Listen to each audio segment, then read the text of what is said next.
Apa? Kamu buka apa? Halo teman-teman semua, ketemu lagi dengan kami bertiga di F2R. Di mana Nah, kita nih, kami Pak? ini suasananya nggak beda karena kita lagi Kok di bisik-bisik sih? Jogja. Jadi katanya bagus gini bikin videonya. Oh, kirain karena Oh orang gitu. Jogja jadi Kenapa ngomongnya becek-becek? Kita lagi di Jogja. Kemarin Tapi udah mau pulang ya? udah pulang nih di bandara, pulang ke Jakarta, di bandara di Jogja. Kemarin kita ada kegiatan di Jogja. Ada heroik juga. Ada heroik Tapi nggak tapi mau. dia nggak mau. Gak mau. Kenapa? Karena sering kita fitnah. Ya. Dia tunggu bulan apalah gitu katanya Ya. tadi. Ada apa di bulan itu? Hah? Ada apa di Nanti bulan? lah. Eh, Nah, kita mau ngobrol nih soal pemerintahan hasil pemilu yang sudah lewat 100 hari, Bang ya? sudah lewat 100. Sudah lewat 100 hari, Berarti Jokowi udah 100 hari tidak hampir. berkuasa dong? Ya, sudah 100 hari dia tidak berkuasa. Tidak, emang tidak? Atau masih? Hah? Anaknya masih pasti. Jokowinya? Tipis-tipis masih. Nah, setelah 100 hari Prabowo jadi presiden, kemudian sudah ada reshuffle kabinet pertama juga, beberapa kejadian ya. Kemudian juga sudah ada pelantikan kepala daerah kemarin ya, 20 Februari sudah ada 504 daerah yang dilantik. Jadi tinggal sedikit lagi nih, Bang. Kita punya kepala daerah definitif. Hari ini mau Hari ini wamil. mulai ospeknya di Lembah Magelang. Tidar, Magelang. Retreat. Mereka datang kita pulang. Mereka datang, kita pulang dari Jogja. Nah, dengan 100 hari pemerintahan Jokowi, bagaimana menurut Bang Fuli? Apakah kita 100 boleh nggak sih? Kenapa harus tunggu, dinilai 100 hari 100 hari pemerintahan Jokowi itu kenapa? Sorry. Masa ini masih Pemerintahan pemerintah- anak Jokowi. Setelah 100 hari pemerintahan Pak Prabowo, menurut Bang Ferry ada capaian kah? Atau kita pas nggak sih menilai 100 hari itu? Kalau menilai capaian kan nggak fair juga bagi Pak Prabowo ya. Oh iya Mbak, Karena juga Situ, baru Mbak. 100 hari gitu ya. Relatif singkat kan 100 hari. 100 hari. Menilai 100 hari ke arah capaian nggak benar. Makanya survei itu nggak benar tuh. Soal kepuasan. Ya juga nggak mungkin orang Ya. puas orang Baru belum 100 hari. bekerja kan, belum ini. Nah, yang dinilai itu bagaimana cara Anda bekerja kan. Apakah sistematis, apakah punya peraturan yang dibuat bagus. Dulu kan Franklin Delano Roosevelt Ya. penggagas konsep 100 hari. Riset Bapak di Tempo ya. Ya. Saya jadi kan bahan kuliah tuh. Nah, itu apa namanya yang dinilai itu dalam 100 hari persiapan menuju Oke. berapa tahun ke depan sebagai pemerintahan. Komitmennya ya. Polanya Ya. gimana gitu ya. Kalau FDR itu Franklin Delano Roosevelt kan dia buat 50 paket undang-undang Dalam ya. 100 hari. Dalam 100 hari itu 50. Karena kan kondisi resesi ekonomi ya, Great Depression dan lain-lain. Jadi dia buat undang-undang 50 yang menciptakan lapangan kerja, bagaimana kemudian harga-harga jadi murah sehingga orang tidak terbebani kehidupannya. Nah, dia juga omon-omon Pak. Setiap malam di radio nih, FDR. Bicara tuh. FDR tuh ngomong terus tuh. Ngapain tuh? Kalian tahu nggak? Sekarang sudah ada undang-undang yang membuka lapangan pekerjaan. Swasta, negeri diwajibkan kalau ada peluangnya dua, maka diberikan kepada korps khusus, korps pencipta lapangan kerja. Bahasa Inggrisnya CCC ya, korps apa gitu ya. Nah, nanti dia yang akan menyalurkan ke kepala rumah tangga pekerjaan itu. Jadi orang bergairah lagi Pak. Terus ada juga korps yang harus dia ceritakan ke publik. Kami sudah buat undang-undang. Korps ini akan mengawasi harga-harga pangan, terutama jagung. Kan orang Amerika makannya jagung. Ya, gandum. Nah, kan ya jagung lah ya, harga jagung murah. Nah, di bawah standar harga. Supaya orang bisa makan, bisa hidup. Jadi mengurangi depresi orang. Tapi ada juga yang omon-omon yang menimbulkan depresi itu, Pak. Boleh nggak sih penilaian 100 hari itu sebetulnya hanya untuk menunjukkan bahwa pemerintahan baru terpilih itu punya komitmen besar untuk bekerja, punya agenda yang jelas, dan coba membangkitkan kepercayaan masyarakat yang dipimpinnya. Boleh nggak sih yang harus ditunjukkan dalam 100 hari itu saja? Iya, ya harus diomongin, komitmen, tapi juga persiapan eksekusinya juga harus ada. Ya. Sebenarnya kalau dilihat konsep itu sudah diterapkan Pak Prabowo, omon-omon, persiapan, tapi antara yang diomongkan dengan apa yang dieksekusi dalam undang-undang dua hal yang berbeda. Misalnya pengetatan anggaran, ya, hidup lebih sederhana, menyerang koruptor. Tapi undang-undang yang dibuat adalah undang-undang BUMN, Pak, gitu ya.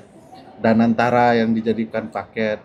Kan misalnya nih, pengetatan anggaran, berapa triliunnya untuk makan bergizi gratis. Tapi puluhan kali lipat, 320 T lebih, itu untuk Danantara. Investasi Danantara. Jadi kesannya MBG hanya untuk menutupi kegiatan bisnis di tempat lain dalam upaya efisiensi anggaran.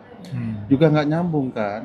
Efisiensi tapi eksekusi kebijakannya tidak efisien. Sama yang penting Bang, ini sebelum ke Mbak Ninis ya, tindakan mengefisiensikan APBN dengan melok anggaran kementerian lembaga dengan begitu banyak, dengan cara seperti sekarang itu boleh nggak sih secara peraturan-perundangan? Nggak boleh kan? Kan dilakukan dengan impres ya Pak. Iya. Instruksi presiden. Instruksi itu kan kebijakan ya, best checking lah ya, yang nilainya tidak ada di hierarki peraturan perundang-undangan. Sementara APBN itu mata anggaran, plot anggaran itu semua diatur dalam undang-undang APBN.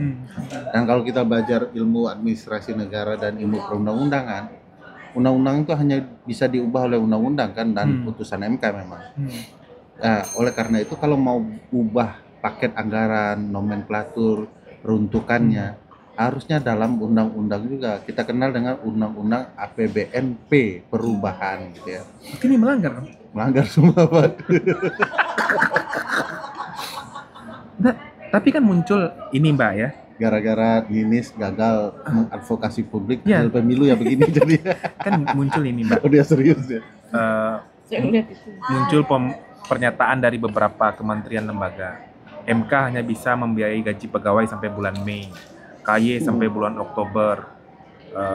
Ya beberapa lembaga lah ya. Kemarin juga sempat ada isu pengelolaan alat bencana juga dipotong, tapi itu meskipun dibantah kemudian kan oleh istana. Nah, hal-hal yang begini sebetulnya yang dilakukan di awal pemerintahan itu ini mencapai kualitas representasi yang sudah dipilih lewat proses pemilu nggak sih? Ya, kalau Ini yang diharapkan nggak dalam ya kualitas kalau ngomong representasi pemilu? efisiensi ya baik aja gitu kan, karena kita juga sadar kita kayaknya terlalu bermewah-mewah deh dalam bernegara gitu, kayak misalnya banyak kegiatan seremonial, terus misalnya fasilitas-fasilitas untuk pejabat publik itu kan juga berlebihan gitu. Nah, kenapa nggak itu? Jadi ada assessment-nya nggak sih sebelum mutusin apa yang mau diefisiensi? Masa ya kan kayak misalnya beredar di medsos anak-anaknya dapat makan gratis tapi orang tuanya kemudian jadi efisiensi kan ya nggak tercapai dong tujuan untuk Indonesia emas, atau misalnya mau bikin anak Indonesia jadi lebih cerdas kalau orang tuanya kemudian nggak bisa kasih. Ada spanduk pas demo kemarin tuh, aku dapat makan siang gratis, orang tuaku dipecat. Makan pagi dan makan malam hilang. Gimana? Iya. Jadi nggak sustain gitu loh, efisiensinya malah jadi nggak sustain. Ya kan kita bisa ngelihat lah bagaimana bermewah-mewahnya pejabat publik kita gitu ya misalnya ya. Nah, kenapa nggak itu? Atau misalnya kalau mau efisiensi dilihat lagi deh, ya jangan-jangan kenapa nggak dari yang atas gitu loh, kenapa justru malah dari yang bawah? Kan sebetulnya birokrat gitu ya, kayak lembaga-lembaga negara ASN kan tujuannya untuk pelayanan publik. Nah, kalau misalnya personilnya kena efisiensi, siapa yang mau melayani publik? Orang nanti misalnya ke MK mau uji materi nggak ada yang nerima perkaranya gitu kan.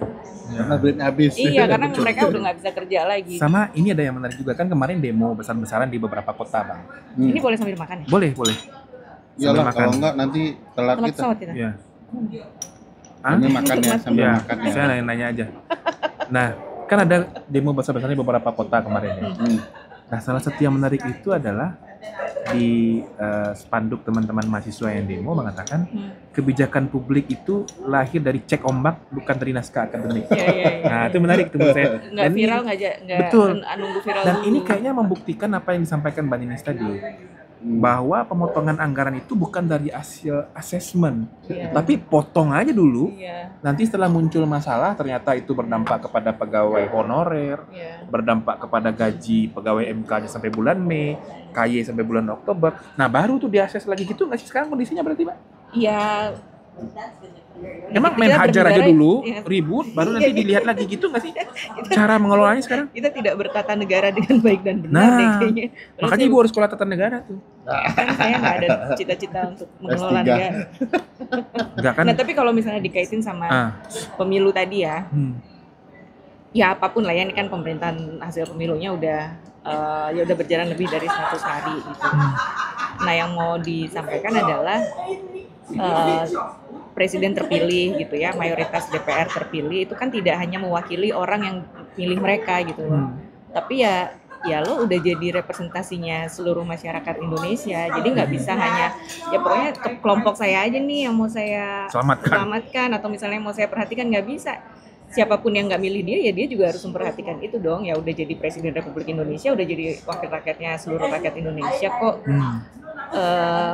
Kan gini, kan misalnya DPR itu kan mewakili orang, ya bukan cuma orang yang mewakili penduduk ya, bukan cuma yang milih dia aja, tapi ya semuanya gitu. Jadi kebijakan-kebijakan itu ya harusnya based on masyarakat gitu loh, bukan based on kepentingannya aja. Nah, kenapa kemudian hasil pemilunya misalnya ya belum menghasilkan pemerintahan yang efektif gitu ya? Kalau misalnya efektif dalam artian eksekutifnya dapat dukungan dari mayoritas, ya selesai di situ. Tapi kan nggak di situ gitu. kualitas dari penyelenggaraan Kan pemerintahan. tujuan pemilu itu nggak hanya sekedar gini, dari pemerintahan yang efektif tuh pasti ada tujuan yang lebih besar lagi kan. Kalau mau kita tarik ke tujuan yang lebih besar lagi kan pasti kesejahteraannya masyarakat dong. Nggak cukup berhenti hanya di pemerintahan efektif, eksekutif dapat dukungan dari mayoritas di parlemen terus selesai. Ada bicara kesejahteraan rakyat, ada bicara penjagaan terhadap nilai-nilai demokrasi, itu harusnya juga jadi highlightnya gitu. Sama ini Bang, ini kan ada beberapa Enak nih sop buntut nih. Lagi enak makan sop buntut. ada beberapa isu yang berdampak pada hajat hidup orang banyak kemarin. Soal kebijakan LPG yang dibatasi tidak boleh dijual lagi di penjual di kedai-kedai eceran. Ya. Harus ada lewat Pangkalan ya, apa pangkalan. Nah, kemudian atas situasi itu muncul protes dari mahasiswa mengatakan, anak muda lah ya, kayaknya Indonesia lagi nggak baik-baik saja, kita kabur aja dulu. Terus protes pejabat publiknya malah ya, kamu yang gelap, Indonesia nggak lagi gelap, kamu yang gelap, kalau mau pergi aja. Kalau pergi aja. Ini respon yang seperti ini itu dari seorang pejabat publik ya, orang yang digaji oleh negara, orang yang diwajibkan mengurus masyarakat, ini pas nggak sih sebetulnya? Ya, sense itu yang kurang ya. Iya. Bahwa publik sedang marah, pejabatnya kan harus ngerti. Iya. Publik lagi sedih kok, negara morat-marit nggak jelas begitu ya. Ya pejabat harus ngerti, jangan minta publik mengertiin pejabat, kebalik itu. Itu Kan sama. dia yang janji dulu. Iya, dia yang janji. Nanti kita tagih janjinya marah. Itu kayak ini nih, sama dengan kayak orang tua kita lah ya. Kalau marah terus ngobrol marah sama anak, bilang kalian ngertiin kami dong orang tua. Padahal ini anak kecil, anak kita ya, nangis, kita yang minta mereka ngertiin kita, kan aneh gitu ya. Dan harusnya kita sebagai orang pejabat, orang dewasa dalam rumah ya coba dong mengerti perasaan mereka, membimbing, ngomongi mereka dan lain-lain. Begitu juga pejabat, jangan kebalik bilang masyarakat aneh gitu ya. Apalagi kau aja yang gelap gitu kan aneh sikap begitu. Tapi sekali lagi ini jadi perhatian besar bagi kita bahwa penyelenggara pemerintah selain asal-asalan melakukan kebijakan Pak, juga merespon dengan asal-asalan juga. Ya udah pergi aja sekalian gitu kan, kata seorang wakil menteri ya, nggak usah pulang-pulang. Nggak usah pulang lagi. Loh, harus diingat pejuang bangsa ini bahkan ke luar negeri memperjuangkan sesuatu ketidakadilan di dalam negeri kan. Sama ada responnya juga Bang, tagar Indonesia gelap direspon oleh orang yang namanya Pak Luhut Binsar Panjaitan, yang dulu katanya nggak akan ikut lagi pemerintahan hasil pemilu 2024 tapi masih ikut lagi. Bukan yang gelap itu kau, bukan Indonesia. Itu kan sorry ya, menurutku sih cara preman merespon, berkomunikasi ya. Iya, harusnya kan pejabat publik mestinya elegan, menenangkan publik, menjelaskan. Nomenklatur pejabat kan menjelaskan kan. Dulu kan dia yang datang ke kita untuk dipilih, meskipun kita nggak milih mereka ya. Tapi Kamu milih siapa? rahasia dong. Tapi Emping. respon-respon yang begitu kan menunjukkan sebetulnya bahwa pejabat bekerja untuk siapa sebetulnya, bukan bekerja untuk masyarakat ya. Jadi kalau masyarakatnya marah, yang nomenklatur mereka, kewajiban mereka menenangkan, menjelaskan, mengkoreksi dan memperbaiki kebijakan. Kan sesederhana itu kan semestinya ya. Itu kayak supir angkot nabrak orang nyebrang jalan, Pak. Nah, Orang nyebrang jalan bilang, kau Hati-hati salah dong, Bang." nih, hati-hati dong bang. Supir angkot ngegas lagi, Ya. kau yang salah, ngapain lu nyebrang? Lah, ngapain nyebrang ya? penyeberangan Betul, ini? betul. Ngapain nyebrang? Ngapain jalan di sini gitu kan? Nggak mau kalah dan tidak mau disalahkan gitu ya. Nah itu problematika juga bahwa orang-orang seperti ini sering hadir di pemilu kita dan mereka dulu manis-manis sama kita, sekarang nggak peduli, nggak ada ramah tamahnya gitu ya. Dan bagi saya ya mereka nggak ngerti apa yang dirasakan publik. Coba bayangkan Pak, cerita ini soal tadi Padli cerita LPG kan, itu kan ngawur tuh Pak, Iya. nggak dicoba dites dulu kayak di Iya. satu wilayah, baru kemudian kalau memang sistematikanya bagus ya udah baru nasional atau satu kabupaten provinsi dulu. Ini langsung main nasional sehingga kacau porak-poranda. Itu persis sama kejadian di perpustakaan nasional Pak. Iya, iya, Suruh oh, iya. efisien. Lalu ditutup berapa hari Ribut. untuk hemat, ribut baru dicabut lagi loh.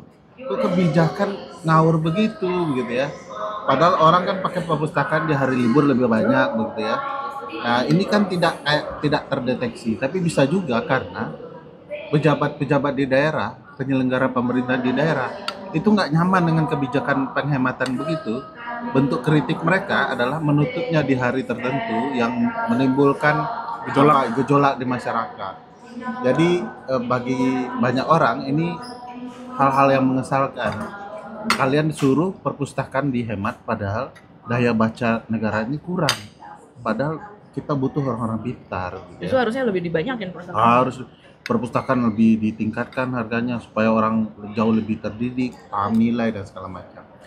Diskusi kemarin juga mengajarkan kita banyak hal di acara Perludem nih di UGM. Ini di YouTube ya. Soal undang-undang pemilu ya, penting bagi kita bahwa undang-undang pemilu harus selesai agar tidak secepat mungkin agar tidak menghasilkan orang-orang begini. Kedua, pelajarannya itu ada yang pertanyaan soal waktu buat undang-undang kebijakan diukur nggak nilai dampak ekonominya. Iya. Nah kita ini nggak ngukur, cuman buat aja penghematan tanpa dihitung dampak ekonomi yang mau diciptakan atau tercipta gara-gara kebijakan apa gitu ya. Kira-kira malah merugikan secara ekonomi apa enggak. Nah itu menarik tuh teman-teman kemarin ya. Tapi juga jangan kemudian dibelokin karena dibilang pemilunya mahal terus pemilunya nggak langsung. Langsung Itu kan jadi diubah.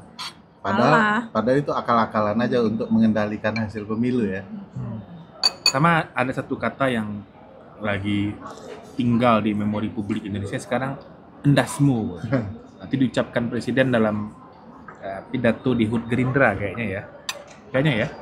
Ya. Itu merespon beberapa kritikan publik kepada beberapa kebijakan, terutama soal kebijakan efisiensi. Saya nggak tahu apakah ini persepsi saya saja atau tidak. Saya kok tidak melihat lagi gesturnya Pak Prabowo yang waktu kampanye pemilu presiden dulu ya, yang ketawa, lebih wise, joget-joget, oke gas gitu ya. Tidak terlihat lagi respon dan gestur yang lebih wise, lebih tenang itu ketika sudah menjabat. Level presiden mengatakan dan merespon kritik publik dengan endasmu itu dalam kultur komunikasi bahasa Jawa pas nggak tuh Marin? Bukannya saya karena orang Jawa ya? Hah? Kan, Karena orang Jawa. nah ada teman Enggak. saya yang bilang juga itu kasar sekali Nah, sebenarnya. Mbak Manis gimana? Ya nggak inilah ya. Ya Pak, balik lagi tadi loh. Kan dulu dia yang janji gitu loh. Janji kampanye kan pada manis-manis ya. Siapapun ya 1, 2, 3 kemarin kan janji kampanyenya manis-manis. Dan datang ke pemilih untuk dipilih loh. Iya. Ya masa setelah dipilih terus merasa merasa jadi raja gitu loh, itu kan Iya. nggak begitu deh kayaknya konsep berpemilu setelah melalui, ya kalau dulu kan ada memang raja itu adalah pemimpin, tapi kan bergeser nih, oh nggak bisa lagi nih model begitu, modelnya representasi, yang sekarang representasinya pun harus yang substantif gitu. Ya wajar kalau ada orang mengkritik karena kan yang merasakan dampaknya langsung tuh masyarakat loh. Bicara efisiensi yang ngerasain dampaknya langsung tuh masyarakat loh, gas. Kemarin misalnya PPN 12%. Ya. Ya, terus kalau kemudian masyarakat ngerasa ya kan kemarin dulu dipilih karena bilangnya nggak akan ada inu, tapi kok Ya. sekarang kayak gini gitu. Terus udah gitu kalau meresponnya dengan kata-kata yang nggak pas lah ya kalau menurutku presiden gitu, karena kalau misalnya khawatirnya ya ketika pimpinannya sudah begitu kan khawatirnya yang bawahannya ngerasa oh ini hal yang biasa aja gitu. Bahlil, Emmanuel Ebenezer, Luhut Binsar Panjaitan merasa punya legitimasi ya. Kayak Dan dilihat pembenaran. anak-anak loh. Iya. Anak-anak kan kalau Di misalnya acara anak-anak- formil lah, itu kan ya, acara partai, presiden hadir, pidato formil. Kalau di ngomong bahasa Minangnya apa tuh? Nyendas semua itu. kapaloyang, paloyang. Kasar kali lah Nggak, pokoknya. artinya kan konstruksi kebijakan publik itu ya ada masalah di tengah masyarakat, pemerintah yang punya otoritas punya kewajiban menyelesaikannya, kan gitu kan? Ping. Nah ketika masalah itu tentu harus ada asesmen, kajian gitu ya untuk melakukan dan mengeluarkan kebijakan. Hmm. Nah ketika kebijakan itu dirasa tidak tepat karena publik yang merasakan kebijakan itu muncul protes, nah yang melakukan kebijakan marah. Iya. Cocok ya? Lakukan pakai G. Iya maksudnya kok marah? Maksudnya Oh, marah. kan kebijakan itu dikeluarkan untuk menyelesaikan masalah yang dihadapi masyarakat. Bahwa misalnya Ketika itu berdampak ke masyarakat dan dikritik, ya Anda jangan marah dong. iya bahwa misalnya dalam membuat kebijakan itu butuh waktu, butuh proses kan tinggal dijelasin aja. Jelasin aja memang ini memakan waktu agak lama. Ya tinggal dijelasin aja gitu loh. Kenapa? Dan presiden punya instrumen yang Iya, tidak bisa kurang banyak. untuk Ada menjelaskan kantor kebijakan komunikasi itu. presiden gitu kan. Publik tuh nunggu, orang ini ngaku nggak kalau salah, Betul. Ya, ini nggak ngaku kan, marah malah. marah. Gelap, kau yang gelap. Kita yang hitam-hitam ini kan jadi tersinggung kan. Kan kesannya sangat subjektif ke kita kan. Bahaya tuh. Baik. Dan harus hati-hati menurut saya Pak Prabowo dan jajarannya ya. Protes yang meluas, situasi-situasi yang dirasakan oleh masyarakat sekarang harus disikapi dengan hati-hati. Karena kalau tidak, nanti juga akan membuat pemerintah kehilangan kepercayaan. Teman-teman kita kan nggak nyaman ya, sehingga ada yang ngusulin, udah kabur aja dulu keluarnya, rihlah dulu apalah istilahnya, menenangkan diri lah gitu ya. Kan harusnya yang diharapkan publik yang kabur aja lah dulu itu kan adalah teman-teman kami memang salah, kami mohon maaf, tapi mari bantu kami gitu. Ini negara kita, pulang dong. Pun kalau misalnya masyarakat kan kadang gini, kritik kok nggak ngasih solusi, ya itu dua Iya, hal yang dua hal berbeda. yang berbeda. Kritik, Kami tidak membuat kebijakan. Iya, solusi-solusi. Nah kan situ-situ yang dibayar oleh Iya, uang oleh pajak kita negara. untuk mencari solusinya. Kecuali Masa kita kita iya. mikir. Kritik aja makanya. udah susah ya nih. Tapi sore kemarin agak oke tuh, Mindset Next Turun ya? nemuin demonstran. Oh, itu kerennya Datang nyanyi, naik panggung, nyanyi, ya, banyak nyanyi. Berjuang Mas Prasetyo ya namanya Prasetyo. Prasetyo Hadi. Mas Prasetyo Hadi nemuin demonstran di Patung Kuda, menjawab kritikan, menjelaskan, dan dia berkomitmen akan mendiskusikan dengan presiden semua kritikan itu. Ya, saya siap tanda tangan katanya. Saya siap tanda tangan. Ya. Tapi setelah itu kita nyanyi Darah Juang. Wih, itu keren Ya, ya. juga nih orang.